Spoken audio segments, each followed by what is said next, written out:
Some people say the truth will set you free. Emily Parker learned that sometimes the truth will get you killed. What started as filing paperwork for Seattle's most respected law firm ended with Emily hiding in a basement storage room, clutching evidence that could destroy everything she thought she knew about justice. The woman who burst through their office doors that rainy afternoon wasn't the whistleblower she claimed to be. Her boss wasn't the hero she believed him to be. And Emily? She wasn't the powerless receptionist everyone assumed her to be. The only question was, who would survive the truth? Quick pause. Before we continue, tell us, where in the world are you watching from? If you're enjoying these stories, make sure to hit subscribe, because tomorrow's episode is absolutely mind-blowing. The first sign that Tuesday wasn't going to be ordinary came at 9:47 a.m. when Emily Parker noticed David Morrison destroying documents in his office shredder. She had never seen her boss, the founder of Morrison & Associates law firm, personally handle a shredder before. That task always fell to junior associates or support staff. The fluorescent lights hummed their familiar tune above Emily's reception desk as she pretended to organize appointment schedules while stealing glances at David's corner office. At 26, she had perfected the art of multitasking, appearing to focus on mundane tasks while observing everything that happened in the firm's corridors. The law firm occupied the 15th floor of a glass tower in downtown Seattle, with floor-to-ceiling windows that offered a stunning view of Elliott Bay on clear days. Today wasn't one of those days. Rain streaked the windows in endless rivulets, creating a gray curtain that matched Emily's growing unease as she watched David feed page after page into the machine. David Morrison had been Emily's hero for 2 years. At 52, he carried himself with the authority of someone who had spent 3 decades building a reputation as one of Seattle's most ethical attorneys. His silver hair was perfectly styled, his navy suit immaculate, and his smile had always been warm and paternal. He had encouraged Emily's dreams of law school, promised recommendation letters, and treated her more like a daughter than an employee. But heroes don't usually destroy evidence at 9:47 in the morning. Emily forced herself to look away when David glanced up from his shredding. She busied herself with a stack of client files, trying to shake the feeling that something fundamental had shifted in her carefully ordered world. Perhaps David was simply disposing of old case files that had reached their retention limit. Perhaps she was overreacting to a perfectly innocent administrative task. The intercom on her desk buzzed, making her jump. David's voice crackled through the speaker, as professional and composed as ever. "Emily, when you have a moment, could you pull the Hartwell construction files from storage? I need to review them for this afternoon's meeting." "Of course, Mr. Morrison. I'll get them right away." Emily made her way to the storage room in the basement, a cramped space filled with banker's boxes containing years of case files. The Hartwell construction case had been one of David's biggest victories 3 years ago, a successful defense of the construction company against allegations of safety violations. Emily remembered David's pride when the case was dismissed, his satisfaction at protecting a client from what he called frivolous accusations. As she searched for the Hartwell files, Emily's mind kept returning to the sound of David's shredder. The mechanical whirring had seemed to go on forever, suggesting far more than routine document disposal. She found the Hartwell box and was lifting it from the shelf when she noticed something odd. Several other construction company files were stored nearby. Donovan Construction, Mitchell Building Group, Cascade Development, all companies David had represented, all cases involving safety violations or corruption allegations. All cases that had been dismissed or settled quietly. Emily carried the Hartwell files back to David's office. Her curiosity piqued despite her attempts to dismiss it. She knocked on his door and entered when he called out. "Here are the files you requested," she said, placing the box on his desk. David looked up from his computer screen, and for just a moment, Emily saw something she had never seen before in his eyes. Wariness. It disappeared so quickly she might have imagined it, replaced by his familiar warm smile. "Thank you, Emily. You're always so efficient." He gestured toward a chair across from his desk. Actually, sit down for a moment. There's something I want to discuss with you. Emily settled into the leather chair, noting that David's office looked different somehow. The family photos on his desk were turned at odd angles, as if they had been moved recently. Papers were stacked more haphazardly than usual. Even his law degree on the wall seemed slightly crooked. "I've been thinking about your law school applications," David began, leaning back in his chair. "Have you given any more thought to which schools you'd like to target?" "I've been researching several programs, particularly ones with strong public interest tracks," Emily replied, wondering why this conversation felt so stilted when similar discussions in the past had been natural and encouraging. "Public interest law can be very rewarding," David said carefully, "but it can also be quite challenging. Sometimes the truth isn't as clear-cut as we'd like it to be. Sometimes good people have to make difficult choices to protect the greater good." Something in his tone made Emily's skin prickle with unease. "I understand that legal practice involves complex moral decisions, Mr. Morrison. I think that's what draws me to it, the opportunity to seek justice even when it's complicated." David nodded slowly, but his smile didn't reach his eyes. "Justice. Yes, that's what we all want, isn't it? But justice isn't always about exposing every secret or questioning every decision. Sometimes justice means knowing when to trust the people who have more experience, more context, more understanding of the bigger picture." Before Emily could respond, the firm's entrance doors burst open with such force that they rattled in their frames. Through David's office window, Emily could see a young woman stumbling into the reception area, her dark hair plastered to her head by rain and her clothes soaked through. She looked around frantically, her eyes wide with what appeared to be genuine terror. I should go see what she needs," Emily said, starting to rise. David's hand shot out, grasping her wrist with surprising firmness. "Wait, let me handle this." But the woman was already calling out, her voice carrying clearly through the office. "Please, I need help. My name is Jessica Hayes, and I have information about corruption that could get me killed." David's grip on Emily's wrist tightened for just a moment before he released her. His expression had gone completely neutral, the mask of professional competence settling over his features like armor.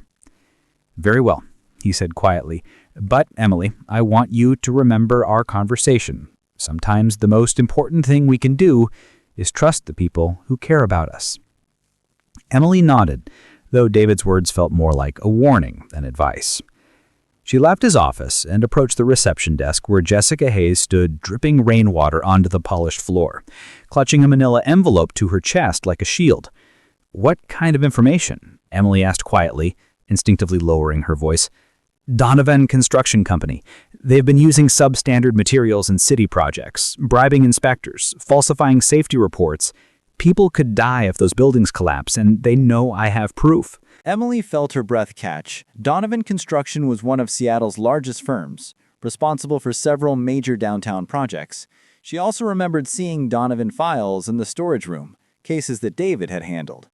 "How did you find us?" Emily asked, even as she heard David's office door open behind her. "Someone told me Morrison & Associates was the only firm in the city that couldn't be bought, that Mr. Morrison was the only lawyer with the integrity to take on a case like this." David appeared at Emily's shoulder, and she could feel the tension radiating from him like heat from a furnace. When he spoke, his voice was perfectly controlled, professionally polite, and completely cold. "I'm David Morrison. I understand you have some allegations to discuss." Jessica quickly repeated her story, explaining her role at Donovan Construction and the evidence she claimed to possess. As she spoke, Emily watched David's face carefully, noting the subtle tightening around his eyes, the way his jaw clenched almost imperceptibly. When Jessica finished, David was quiet for a long moment. "Miss Hayes," he said finally, "these are very serious accusations that could destroy innocent people's lives if they prove to be unfounded." "They're not unfounded," Jessica insisted, holding up the manila envelope. "I have documents, photographs, recorded conversations. I risked everything to get this evidence out." David's gaze flicked to the envelope, and Emily could have sworn she saw something like recognition in his expression. Fear maybe, or guilt. "I'm sorry, Miss Hayes, but Morrison & Associates cannot take on your case." This type of whistleblower litigation is far too dangerous for a firm of our size.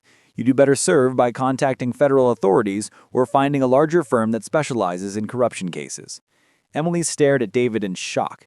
In 2 years of working for him, she had never seen him turn away someone who genuinely needed help, especially someone claiming to have evidence of corruption that could endanger public safety. "But Mr. Morrison," Emily began, only to be silenced by a look that could have frozen Elliot Bay. "Emily, please escort Miss Hayes to the elevator. Our conversation is finished." Jessica's face crumpled with desperation. "Please, you don't understand. I don't have time to shop around for lawyers. People could die. And if Donovan's people find me before someone takes action—" "My decision is final," David said, his tone brooking no argument. "Emily, now." As David returned to his office, Emily found herself staring at Jessica's devastated expression, remembering David's strange behavior that morning, his cryptic warnings about trust and bigger pictures. "Come on," Emily said softly. "I'll walk you to the elevator." As they walked through the corridor, Jessica spoke in a whisper. "He's involved with them, isn't he? That's why he won't help me." Emily wanted to defend David, to insist that Jessica was wrong, but the words wouldn't come. Too many pieces were falling into place. The morning's document shredding, the construction company files in the storage, and David's immediate recognition of the Donovan name. At the elevator, Jessica pressed a small piece of paper into Emily's hand. "My phone number. If you decide that the truth matters more than staying safe, call me. Those buildings aren't going to hold forever, and when they collapse, the blood will be on all of our hands." The elevator doors closed, leaving Emily alone in the hallway with Jessica's phone number burning like a brand in her palm. That night, Emily made a decision that would change everything, but she had no idea that by morning, she would discover that both David and Jessica had been lying to her from the very beginning. Emily spent the rest of Tuesday afternoon trying to convince herself that Jessica Hayes was either delusional or a con artist looking to extort money from successful construction companies.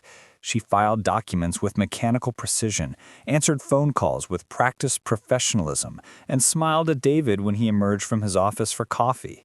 But every time she looked at him, she saw the man who had been shredding documents that morning, the man who had warned her about questioning authority, the man whose eyes had shown recognition when Jessica mentioned Donovan Construction. By 5 o'clock, most of the firm's staff had gone home, leaving Emily alone with the hum of computer servers and the whisper of rain against the windows. David's office light was still on, and she could hear him speaking in low, urgent tones on his phone. She had never heard him sound quite like that before. Not angry, not worried, but something else. Something that sounded almost like guilt. Emily made her decision. She retrieved Jessica's phone number from her purse and dialed before she could lose her nerve. Emily answered on the first ring, as if she had been waiting by the phone. "Emily, did something happen?" "I want to hear what you have to say," Emily said quietly, glancing toward David's office. "But not here. Can you meet me somewhere?" "There's a coffee shop on Pine Street called Grind Coffee. Do you know it?" "Yes, I can be there in 20 minutes. "Thank you," Jessica said, and Emily could hear tears in her voice. "Thank you for caring about the truth." Emily gathered her things and called out goodbye to David, who responded with a distracted wave from behind his desk. As the elevator descended toward the parking garage, she tried to rationalize what she was doing. She was simply meeting with someone who might have important information. She wasn't betraying David. She was trying to understand the situation better. But every time she repeated these justifications, Emily knew she was crossing a line that couldn't be uncrossed. Grind Coffee was a small, dimly lit establishment with mismatched furniture and the kind of acoustic music that made conversations seem more intimate than they actually were. Emily found Jessica sitting in a back corner booth, nursing a cup of tea with trembling hands. Up close, without the drama of her earlier desperation, Jessica looked younger than Emily had initially thought, maybe 29 or 30, with intelligent brown eyes and the kind of pale complexion that suggested too many sleepless nights. "Thank you for coming," Jessica said as Emily slid into the opposite seat. "I wasn't sure you would." "I'm not sure I should have," Emily admitted. "Mr. Morrison has been like a father to me. If you're asking me to believe that he's involved in corruption, I'm not asking you to believe anything. I'm asking you to look at evidence and draw your own conclusions." Jessica opened her manila envelope and spread its contents across the table. Emily found herself staring at photographs of construction sites, copies of financial records, email printouts, and what appeared to be inspection reports with signatures and dates. These photos show substandard steel beams being delivered to the Meridian Tower construction site. This is a 50-story residential building in downtown Seattle. If it collapses, hundreds of people could die. Emily studied the photographs, her stomach churning as she recognized the distinctive Donovan Construction logos on the trucks and equipment. The steel beams in the images looked nothing like the high-grade materials that should have been used for a building of that size. These financial records show payments made to city building inspectors, Jessica continued, indicating a series of bank transfer documents. Always the same amounts, always the day before major inspections, always to the same offshore accounts. The documentation was extensive and damning, but Emily forced herself to remain skeptical. How do I know these aren't forgeries? How do I know you didn't fake all of this? Jessica reached into her purse and pulled out a small digital recorder. Because I have this. She pressed play, and Emily heard voices she didn't recognize discussing bribes, falsified reports, and the need to keep Morrison happy. The recording quality was poor, but the content was clear enough to make Emily's blood run cold. Morrison, as in David Morrison? Emily whispered.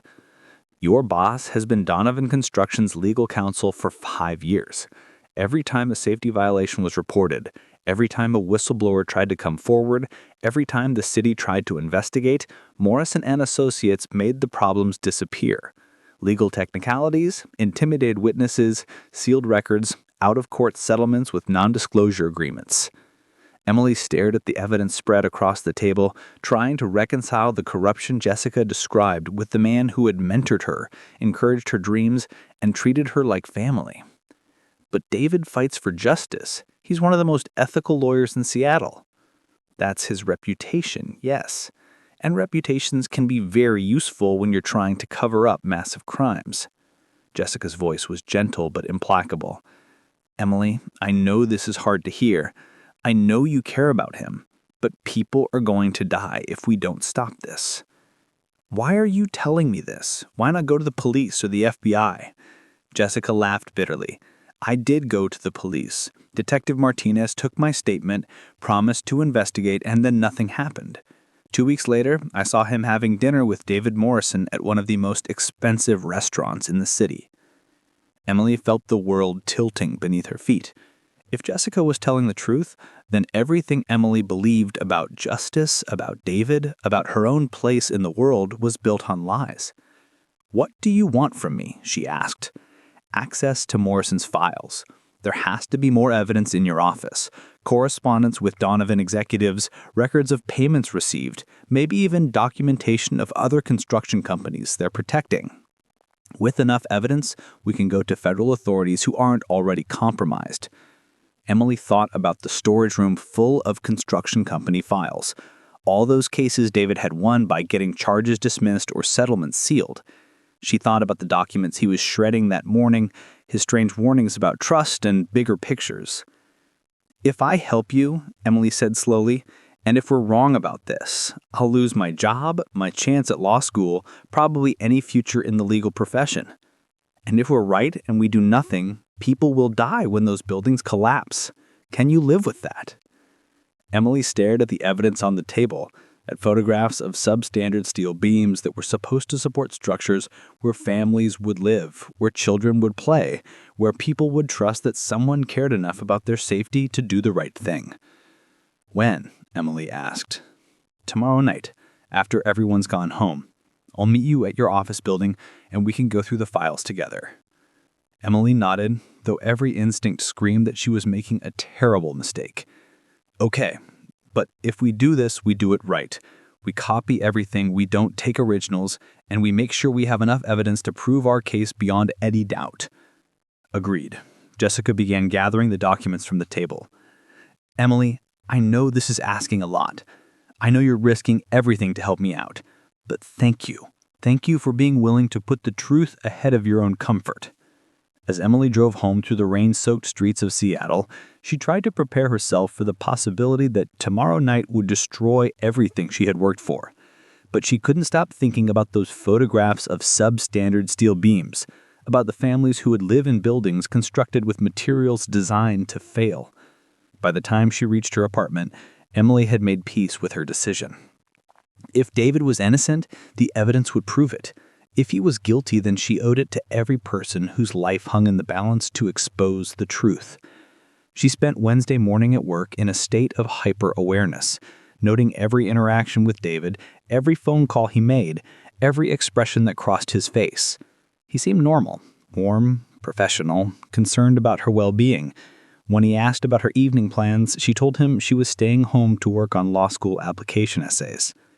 "That's wonderful, Emily. Remember what I said about choosing the right path. Sometimes the choices that seem most appealing in the moment aren't the ones that serve us best in the long run." Telling and preparing this story took us a lot of time. So if you're enjoying it, subscribe to our channel. It means a lot to us. Now back to the story. Was he giving her advice about law school, or was he warning her away from Jessica's allegations? Emily couldn't tell anymore, and that uncertainty felt like another small betrayal. Wednesday evening arrived with the same gray rain that had been falling for days. Emily waited until the building's security guard finished his rounds, then met Jessica in the parking garage. Together, they took the service elevator to the 15th floor, Emily's hands shaking as she used her key card to access the firm's offices. "The storage room is in the basement," Emily whispered, though they appeared to be alone in the building. "That's where we'll find the older case files." The basement storage room felt different at night, more cramped and claustrophobic than it had during the day. Emily's flashlight beam danced across rows of bankers' boxes while Jessica set up a small portable scanner she had brought with her. Start with anything related to construction companies. Donovan, obviously, but also any other firms that might be part of this network. Emily pulled the Donovan construction files she had noticed earlier, her heart pounding as she opened the first box. What she found inside made her stomach clench with nausea. Correspondence between David and Donovan executives discussing managing regulatory challenges. Financial records showing substantial payments to Morrison and Associates that far exceeded normal legal fees. And most damning of all, copies of inspection reports, with two versions, one showing serious safety violations, another showing the same buildings as compliant with all regulations. "Jessica, look at this," Emily whispered, holding up the dual inspection reports. The same inspector, the same building, completely different findings, dated just one day apart. Jessica examined the documents, her expression growing grim. The second report is the one that went into official city records. The first one shows what the inspector actually found. They worked through the night scanning hundreds of pages of evidence that painted a picture of corruption far more extensive than Emily had imagined. The network included not just Donovan Construction, but 5 other major building companies, dozens of city inspectors, and a web of offshore financial accounts designed to hide bribes and payoffs. And at the center of it all was David Morrison, the man Emily had trusted above all others. "Emily," Jessica said around 3 in the morning, her voice strange, "you need to see this." Jessica was holding a file marked Hayes Jessica, Personnel Action. Emily's blood turned to ice as she realized what she was looking at. "That's your employee file from Donovan Construction?" she whispered. "But yes, but look at the dates." Jessica's voice was tight with some emotion Emily couldn't identify. Emily examined the file more closely. According to the documents, Jessica Hayes had been terminated from Donovan Construction not 2 weeks ago as she had claimed, but 6 months ago, for theft of company property and industrial espionage. "Jessica, what is this?" When Emily looked up, she found herself staring into the barrel of a small pistol that had appeared in Jessica's hand with practice ease. "This, Emily, is the moment you realize that you should have listened to David Morrison when he told you to trust people with more experience." Emily thought she was helping expose corruption. Instead, she had been led into a trap by the very person she was trying to save. But Jessica's betrayal was only the beginning of a night that would reveal truths far more dangerous than either of them had imagined. The storage room felt smaller with a gun pointed at Emily's chest, the walls pressing closer as her world collapsed for the second time in 24 hours. Jessica's transformation was complete. Gone was the desperate whistleblower, replaced by someone whose eyes held the cold calculation of a professional predator.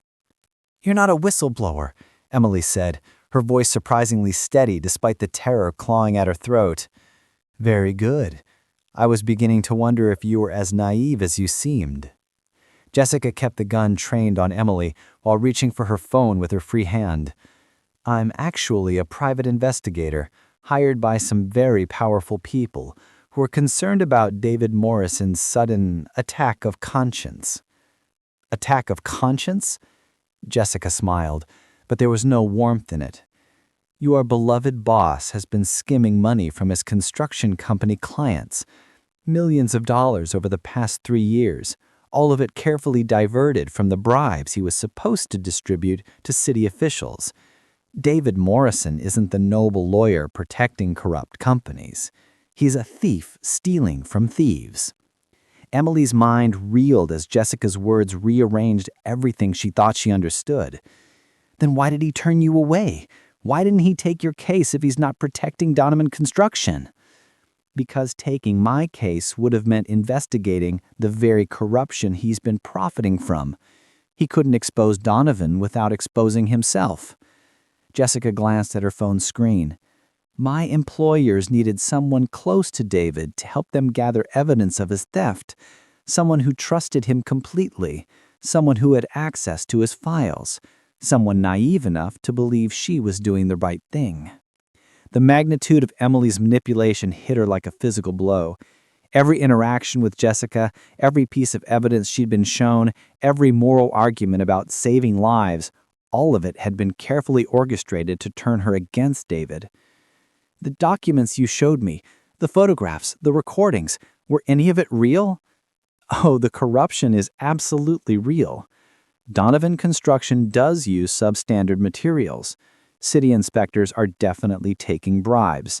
Buildings really could collapse and kill people. The only lie was making you think David was protecting the companies instead of stealing from them." "Then people really are in danger. Those buildings will stand as long as they need to.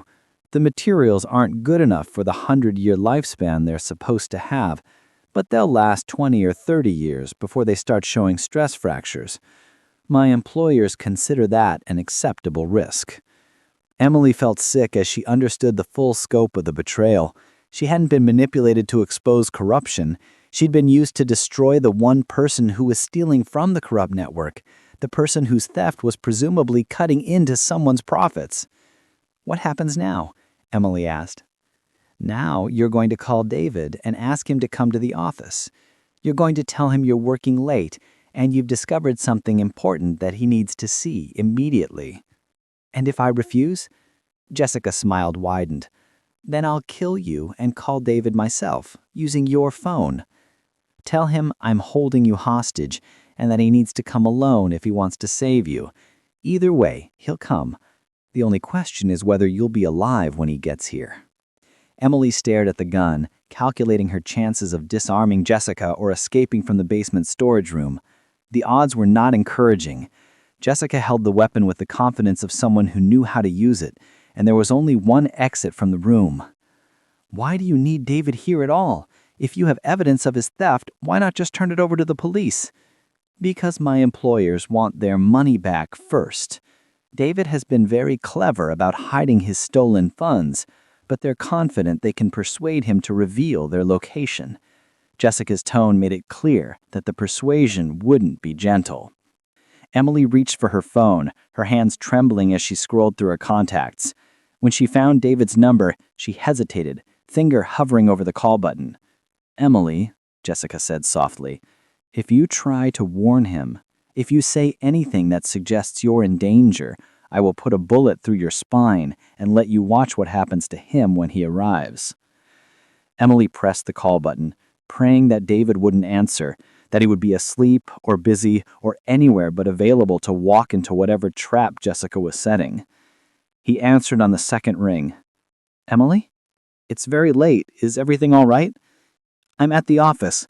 I found something in the storage files that I think you need to see. It's about the construction cases." A pause. "Emily, what are you doing in the office at this hour?" "I couldn't sleep, so I decided to work on organizing the storage room. David, there are documents here that don't make sense. Financial records, payments that don't match up with the case files. I think someone might be embezzling from the firm." Another pause, longer this time.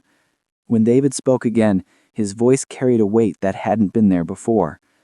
"Emily, I want you to leave the office immediately. Don't touch anything else, don't look at any more files, and don't tell anyone about what you think you found." "But David—" "This is not a request. Leave now and we'll discuss this in the morning." Emily looked at Jessica, who was shaking her head and making a cutting gesture across her throat. "I can't leave.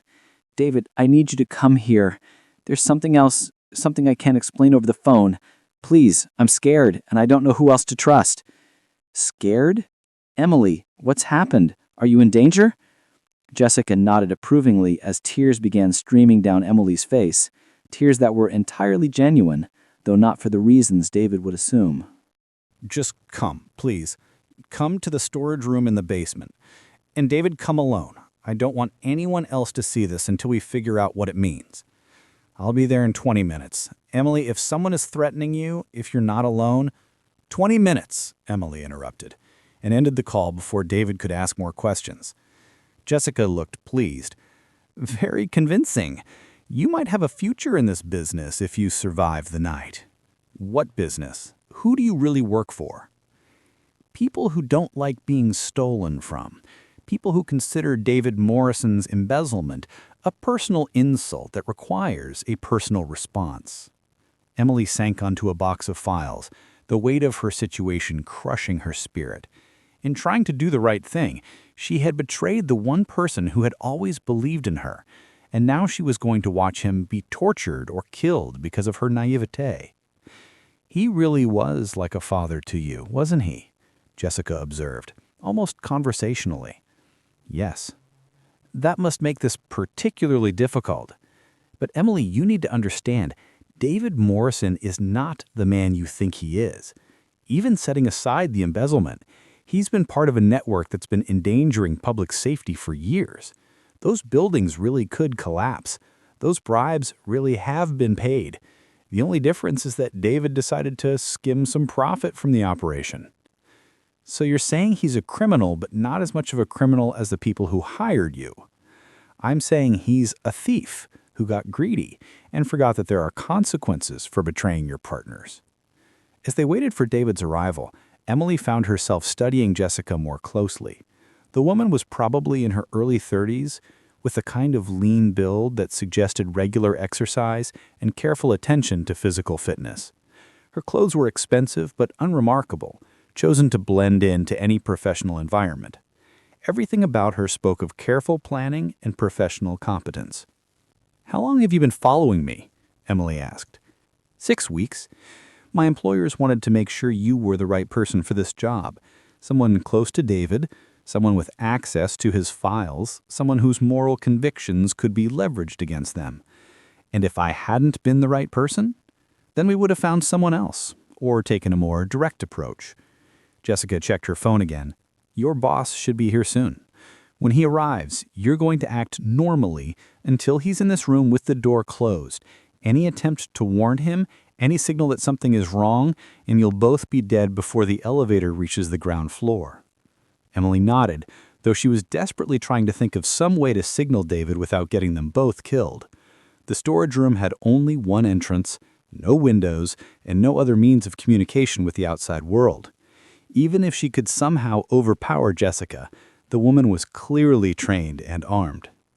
The sound of the service elevator arriving echoed through the basement, followed by footsteps in the corridor outside. Emily, her heart hammered against her ribs as she heard David calling her name. "Emily, where are you?" "In here," Emily called back, her voice cracking with strain. The storage room door opened, and David Morrison stepped inside, looking exactly like the concerned mentor Emily had always known him to be. His silver hair was disheveled, his clothes hastily thrown on, his face creased with worry. For a moment, Emily almost believed that Jessica was wrong about everything, that David really was the hero she had always thought him to be. Then Jessica stepped out from behind a wall of file boxes, her gun trained on David's chest. "Hello, David. It's been a long time." David's expression didn't change, but Emily saw something flicker in his eyes. Not surprised, but resignation, as if he had been expecting this moment for years. "Hello, Rebecca. I should have known you'd be involved in this eventually." "Rebecca?" Emily looked back and forth between them, realizing that David and Jessica knew each other, that their connection ran deeper than the simple lawyer-client relationship Emily had witnessed. "You know her?" David's smile was sad and tired.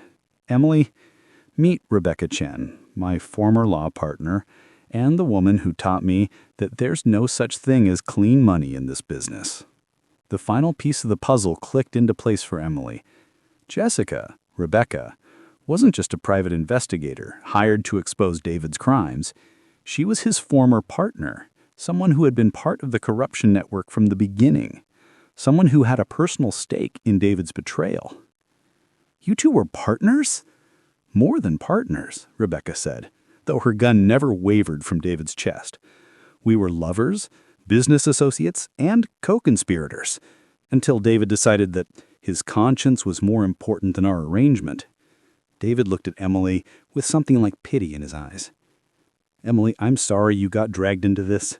You deserve to know the truth, even if it's going to get us both killed." Emily was about to learn that everything she thought she knew about David, Rebecca, and herself was a lie. But the biggest shock was still coming, and it would change not just how she saw the world, but how she saw herself.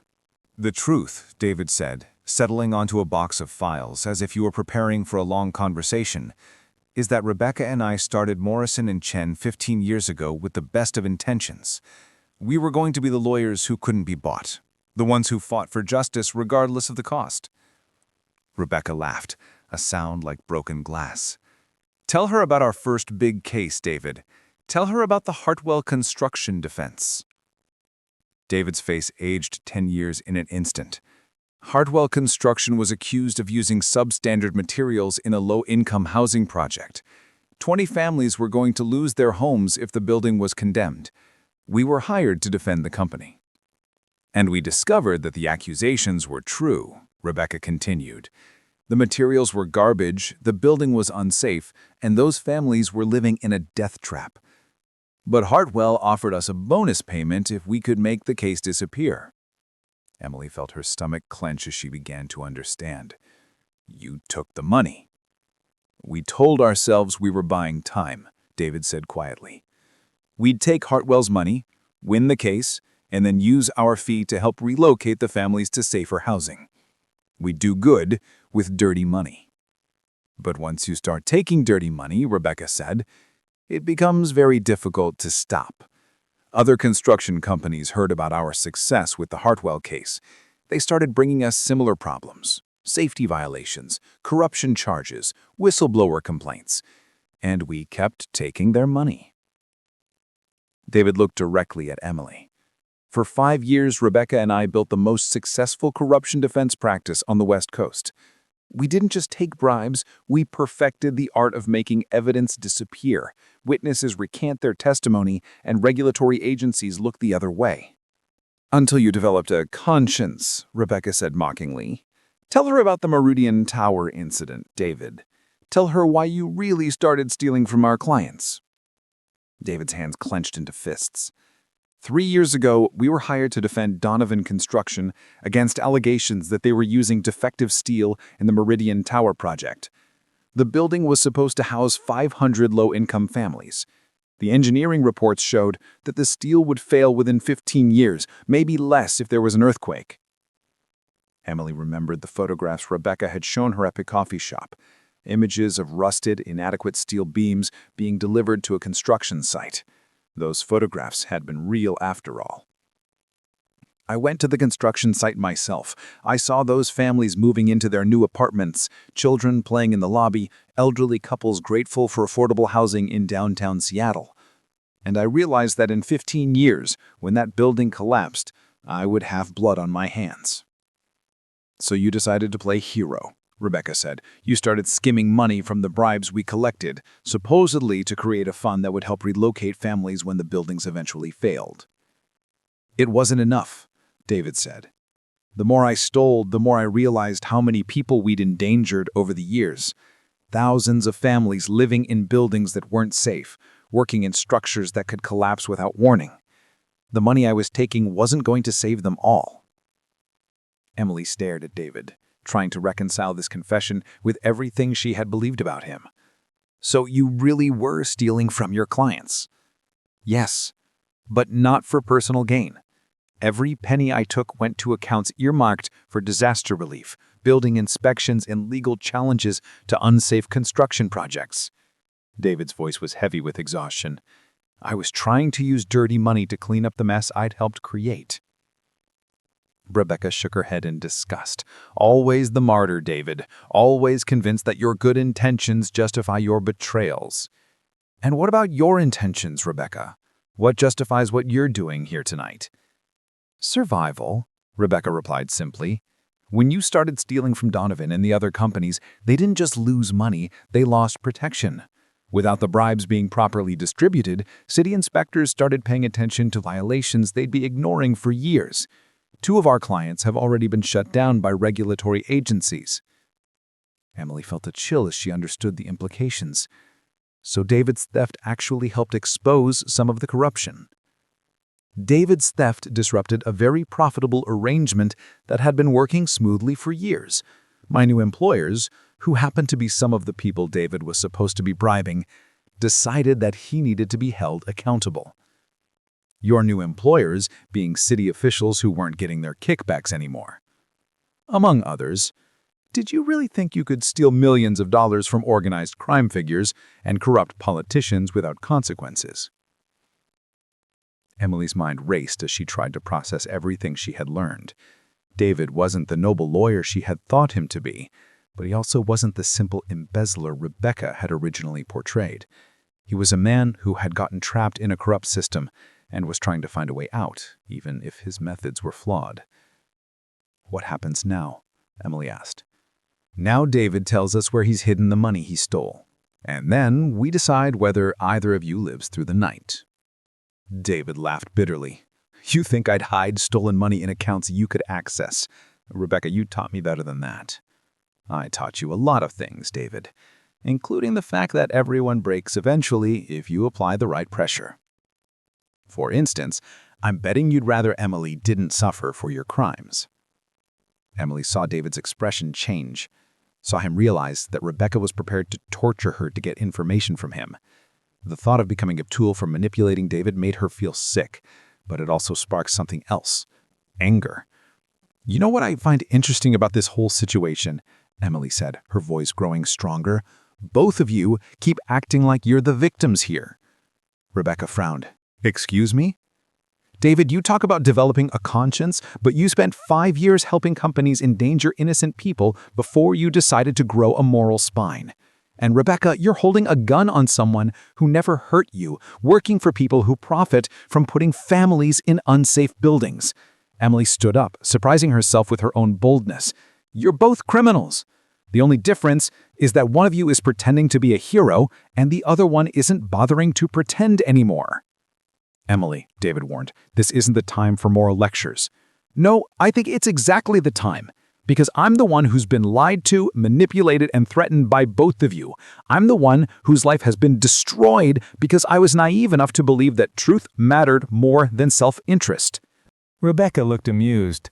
And what exactly do you plan to do about it, Emily? You're unarmed, outnumbered, and trapped in a basement with 2 criminals and a woman with a gun. Emily smiled, and for the first time all night, she felt like she had some control over the situation. Actually, Rebecca, there's something you should know about the storage room in this building. What? It's monitored by security cameras. Emily pointed to a small device mounted in the corner of the room, its red light blinking steadily. Everything that's happened here tonight, every confession, every threat, every admission of corruption, it's all been recorded. Rebecca spun around to look at the camera, her face pale with sudden realization. That's not possible. We checked for surveillance equipment. You checked the public areas of the building, but this storage room contains sensitive legal documents, so the law firm pays for additional security monitoring. Emily's smile widened. "And since I'm the one who manages the firm's security contracts, I'm also the one who knows that the recordings are automatically uploaded to a secure server off-site." David stared at Emily in amazement. "Emily, are you saying—" "I'm saying that even if Rebecca kills both of us right now, the police will have everything they need to arrest everyone involved in this corruption network, including Rebecca's new employers, who she was kind enough to discuss on camera." Rebecca's hand began shaking, the gun wavering as she realized the trap she had walked into. "You're lying. This is some kind of bluff." Emily pulled out her phone and showed Rebecca the screen, which displayed a security app with real-time feeds from multiple cameras throughout the building. "Building security feed. Camera 12 is this storage room. Would you like me to replay the last hour of conversation?" The color drained from Rebecca's face as she understood that her entire operation had been exposed. But instead of surrender, Emily saw something else in Rebecca's expression: desperation, and the kind of cornered animal fury that makes people do unpredictable things. "If that recording exists, then we're all going to prison. David for embezzlement and corruption, me for extortion and threats, and you, Emily, for being an accessory to theft. Maybe, but at least we'll be alive, and at least the truth will finally come out." Rebecca raised the gun, her hand steady again, as she pointed it at Emily's chest. "Or I could kill you both, destroy the recordings, and disappear before anyone realizes what happened here. The recordings are automatically backed up off-site. Destroying the local storage won't help you."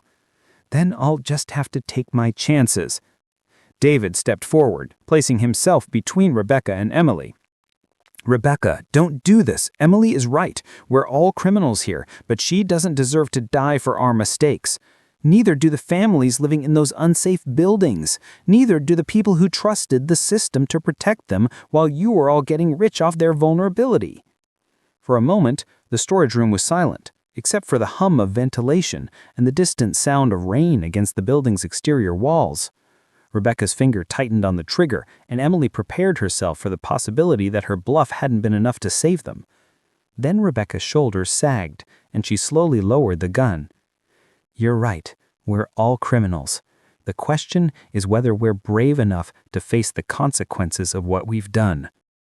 Emily thought the crisis was over, but she was wrong. The biggest revelation was still coming, and it would force her to choose between justice and the person she loved most in the world. The sound of footsteps in the corridor outside made all three of them freeze. Multiple sets of footsteps, moving with a measured pace of people who knew exactly where they were going. Emily felt her stomach drop as she realized that Rebecca's employers had apparently decided not to wait for her report. "Expecting company?" David asked Rebecca quietly. "Not exactly," Rebecca replied, but Emily could hear uncertainty in her voice for the first time all night. The footsteps stopped outside the storage room door. A voice Emily didn't recognize called out with calm authority. "Miss Chen, Mr. Morrison and Miss Parker, please come out of the storage room with your hands visible. This is Detective Martinez with the Seattle Police Department." Emily and David exchanged glances. Detective Martinez was the same officer Jessica had mentioned, the one she claimed had been corrupted by David's dinner invitation. "How did they know we were here?" Emily whispered. David's expression was grim.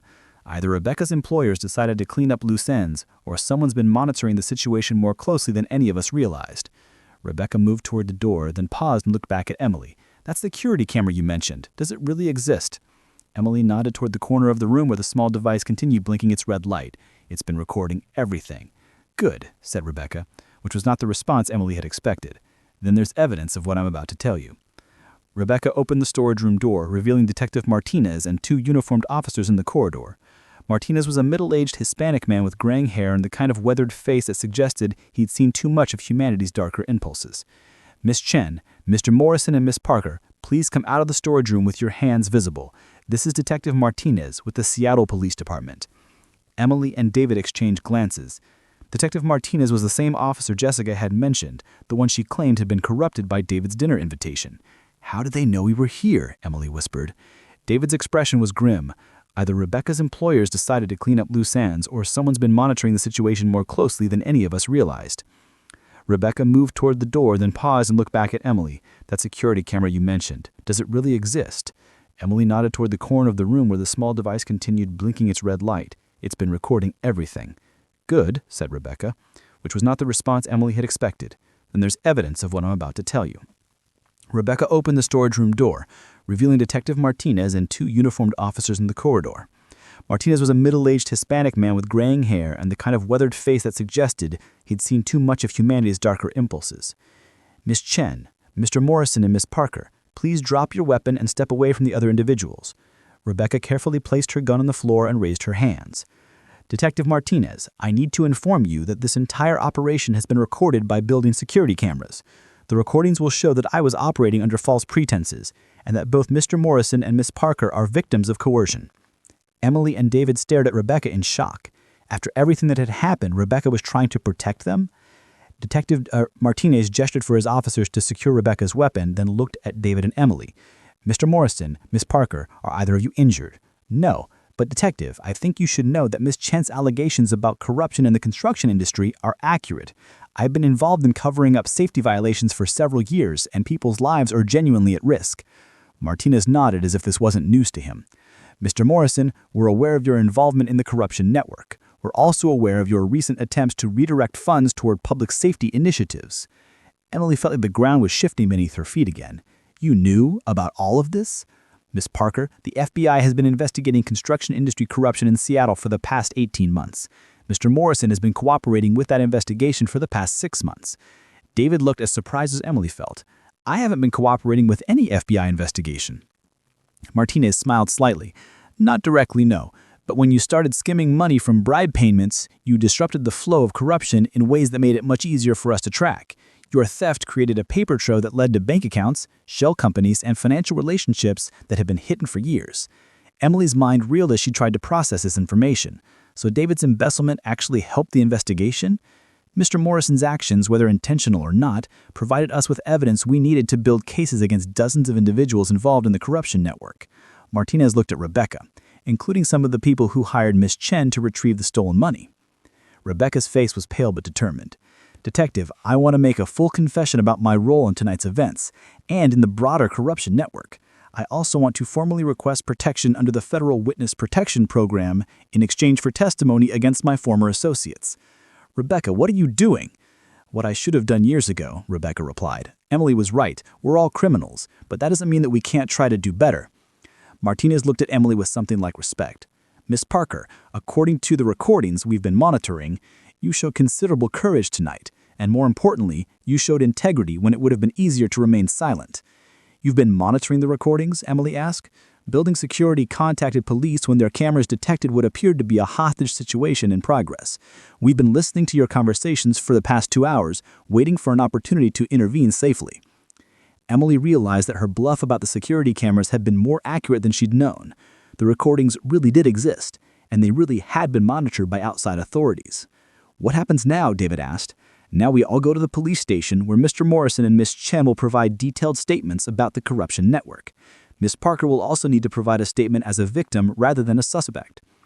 As they left the storage room, Emily found herself walking beside Rebecca. Why did you decide to confess? You could have tried to claim you were just following orders. Rebecca was quiet for a moment. Because I was right about something else, Emily. I've spent so many years lying that I'd forgotten what it felt like to tell the truth. Tonight, when you stood up to both of us and demanded honesty, it reminded me that there's something worse than going to prison. What's that? Living with the knowledge that you chose cowardice when courage was required. As they rode the elevator, David touched Emily's arm. Emily, I need you to know that everything I said about believing in your potential was true. You have the integrity and intelligence to be an outstanding lawyer, and I hope what's happened tonight doesn't change your dreams about law school. Actually, Emily said, I think tonight has made me more determined to become a lawyer. But maybe a different kind of lawyer than I originally imagined. What kind? Emily looked after the storage room where they had confronted truth, lies, corruption, and consequences. The kind that doesn't wait for someone else to do the right thing. As Emily rode the elevator toward a future she couldn't have imagined 12 hours earlier, she understood that sometimes the most important truth isn't about what happened, but about what you choose to do next. The federal courthouse in downtown Seattle buzzed with activity as prosecutors, defense attorneys, witnesses, and media representatives filled the corridors outside courtroom 3A. Emily Parker adjusted the collar of her navy blue suit, a real suit this time, not the cardigans she used to wear as a receptionist, and checked her watch. She was scheduled to testify in 45 minutes in what the Seattle Times had dubbed the largest corruption trial in Washington state history. 6 months had transformed Emily's life in ways she was still processing. Morrison and Associates had closed permanently 3 weeks after that night in the storage room, its assets frozen pending the outcome of multiple criminal investigations. David Morrison was currently serving an 18-month sentence in minimum security federal prison, having pled guilty to charges of money laundering and conspiracy. Rebecca Chen had entered the Witness Protection Program after providing testimony that led to the indictment of 37 individuals, including 5 city council members, 12 building inspectors, and the CEOs of 6 major construction companies.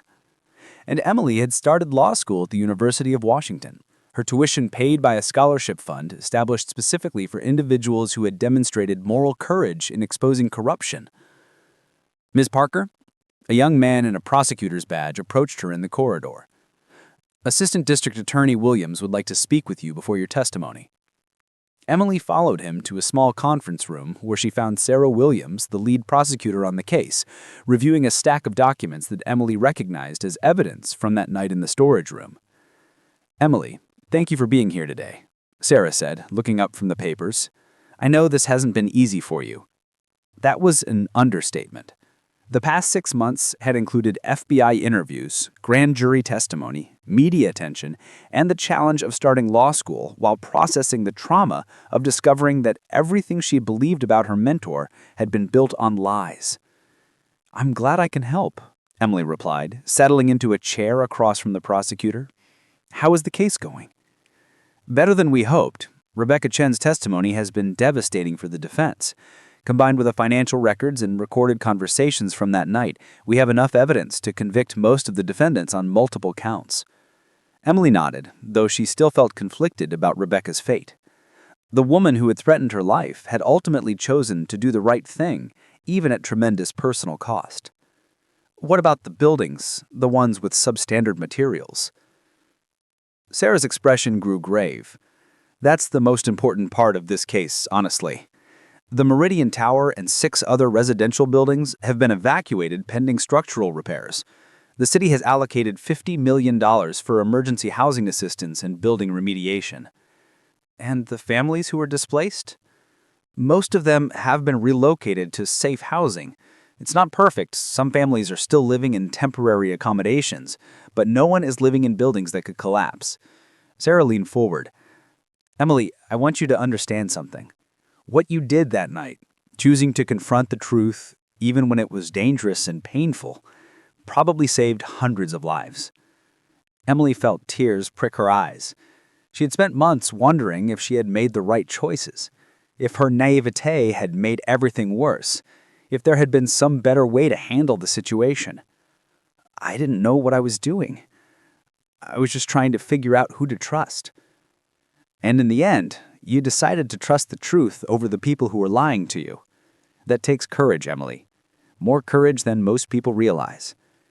A knock on the conference room door interrupted their conversation.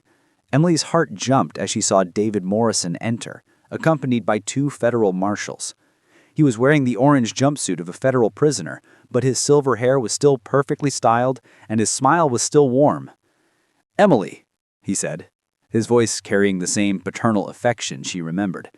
"I asked if I could speak with you before the trial resumed." Sarah looked between Emily and David. "I'll give you a few minutes. But remember, Mr. Morrison, anything you say here can be used in ongoing proceedings." When they were alone, David sat across from Emily and studied her face with the attention of someone memorizing details for a long separation. "You look good. Law school suits you." "Thank you. How are you holding up?" David shrugged. "Federal minimum security isn't too bad. I'm teaching a legal writing class for other inmates and working in the library. It gives me time to think about what I want to do when I get out." "And what do you want to do?" "Public interest law. Real public interest law this time, not the corrupted version I convinced myself I was practicing." David's smile was sad but genuine. "Maybe work for a legal aid society or a nonprofit that helps people navigate housing issues. Try to use my experience to actually help people instead of enabling the systems that exploit them." Emily nodded, though she wasn't entirely sure David's transformation was as complete as he claimed. Trust, she had learned, was something that had to be rebuilt slowly and with consistent evidence. Emily, I need to ask you something. Do you hate me for what I did? For lying to you? For putting you in danger? For destroying your faith in the legal system? Emily considered the question carefully. 6 months ago, she would have answered immediately, either with forgiveness or condemnation. Now she understood that the truth was more complicated. I hate what you did, she said finally. I hate that you spend years helping companies endanger innocent people. I hate that you let me believe you were a hero when you were part of the problem. But I don't hate you as a person. I think you're someone who got lost and is trying to find his way back. David nodded, tears in his eyes. That's more grace than I deserve. Maybe. But I've learned that grace isn't about what people deserve. It's about what kind of person you choose to be when someone else has made terrible choices. They sat in comfortable silence for a moment, two people who had been through something that neither of them would ever fully understand or forget. There's something else I want you to know, David said. The recommendation letter I wrote for your law school application, everything in that letter was true. Your integrity, your intelligence, your potential to make a real difference in the world. None of that was a lie. If anything, what happened that night proved that I underestimated you. Emily felt the tears she had been holding back finally spill over. Thank you for saying that. I needed to hear it. Emily, promise me something. Promise me that you'll never compromise your principles the way I did. Promise me that when you're faced with choosing between what's profitable and what's right, you'll remember that night in the storage room and choose truth over comfort. I promise, Emily said, and meant it. David stood to leave, pausing at the door to look back at her. I'm proud of you, Emily. Whatever else I've done wrong in my life, believing in you is something I got right. After David left, Emily sat alone in the conference room for several minutes, processing the complexity of emotions his visit had stirred up. Forgiveness, she was learning, wasn't a single moment of decision, but an ongoing choice to reject bitterness in favor of hope.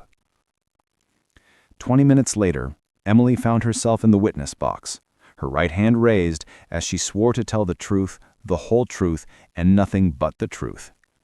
As she looked out at the packed courtroom, journalists, lawyers, defendants, and families of the people who'd been endangered by the corruption network, she thought about all the different versions of truth she had encountered over the past 6 months. There was the truth that David had been a corrupt lawyer who had helped endanger innocent people. There was also the truth that he had ultimately tried to use his position to protect those same people, even if his methods were flawed. There was the truth that Rebecca had manipulated and threatened Emily, and the truth that she had ultimately chosen courage over self-preservation. And there was the truth about Emily herself, that she wasn't the powerless, naive receptionist everyone had assumed her to be, but someone capable of standing up for what was right even when it cost her everything she thought she wanted. As prosecutor Sarah Williams began asking her questions about that night in the storage room, Emily spoke clearly and honestly about everything she had experienced. She described David's suspicious behavior, Rebecca's manipulation, the evidence of corruption, the threats and revelations, and her decision to confront both of them with the truth about the security cameras. Miss Parker, Sarah asked during her examination, you were faced with a choice between protecting someone you cared about and exposing corruption that endangered innocent people. How did you decide what to do? Emily thought about the question carefully before answering. I realized that protecting someone from the consequences of their actions isn't the same as protecting them. Real protection means helping people become the best version of themselves, even when that's difficult or painful. And what did you learn from this experience about the nature of truth and justice? I learned that truth isn't always simple or comfortable, but it's always necessary. And I learned that justice isn't something that happens automatically. It's something that requires ordinary people to make extraordinary choices, even when they're scared or uncertain or don't have all the answers. Emily's testimony lasted for 3 hours. She answered questions about evidence, timelines, conversations, and motivations. She was cross-examined by defense attorneys who tried to paint her as a naive young woman who had been manipulated by more sophisticated players. She was asked to interpret financial documents, identify voices on recordings, and explain her understanding of complex legal and ethical issues. Through it all, she remained calm, honest, and committed to telling the truth as completely as she understood it. When her testimony was finished and she was dismissed from the witness stand, Emily felt a sense of completion that had nothing to do with the legal proceedings. She had kept her promise to David about choosing truth over comfort. She had honored Rebecca's ultimate decision to confess rather than continue lying. And she had proven to herself that ordinary people really could make a difference when they were willing to act on their convictions. Outside the courthouse, Emily was approached by a reporter from the Seattle Times who asked her about her plans for the future. "I'm going to finish law school, and then I'm going to spend my career making sure that what happened with those construction companies never happens again. There are a lot of systems in our society that depend on ordinary people staying quiet and trusting that someone else will take care of problems. I want to be the lawyer who helps those ordinary people find their voice." Any advice for other people who find themselves in situations where they have to choose between loyalty and truth? Emily thought about David in his orange jumpsuit, still trying to figure out how to be the person he'd always claimed to be. She thought about Rebecca in witness protection, having given up her identity to protect the people she'd once threatened. And she thought about the families who had been displaced from unsafe buildings but were alive because someone had finally been willing to speak up. I'd tell them that loyalty isn't about protecting people from consequences. Real loyalty is about helping people become the worthy of your loyalty. And sometimes the most loving thing you can do is refuse to enable someone's destructive choices, even when that refusal costs you something important. As Emily walked away from the courthouse, she felt the weight of the past 6 months settling into something like wisdom. She had learned that heroes and villains weren't as clearly defined as she had once believed, that good people could make terrible choices, that redemption was possible but never guaranteed, and that sometimes the most important truth was the one you had to speak even when no one wanted to hear it. The rain had stopped, and for the first time in months, Seattle's sky was beginning to clear. 3 years later, Emily Parker graduated from law school with honors and a job offer from the U.S. Attorney's Office, where she would specialize in public corruption cases. David Morrison was released from federal prison and took a position with the Legal Aid Society, representing low-income families in housing disputes. Rebecca Chen's testimony led to the conviction of 34 defendants and the recovery of $47 million in stolen public funds. The Meridian Tower and 7 other residential buildings were retrofitted with proper materials and safety systems. No buildings collapsed, no families died. And Emily learned that sometimes the truth really does set you free, not from consequences, but from the burden of living with lies that poison everything they touch. The most important lesson, though, was simpler, that ordinary people have extraordinary power when they choose courage over comfort, truth over convenience, and justice over the easy path of looking the other way. In the end, Emily realized that might be the only truth that really matters. Up next, 2 more incredible stories are waiting for you right on your screen. If you enjoyed this one, you won't want to miss these. Just click to watch and don't forget to subscribe.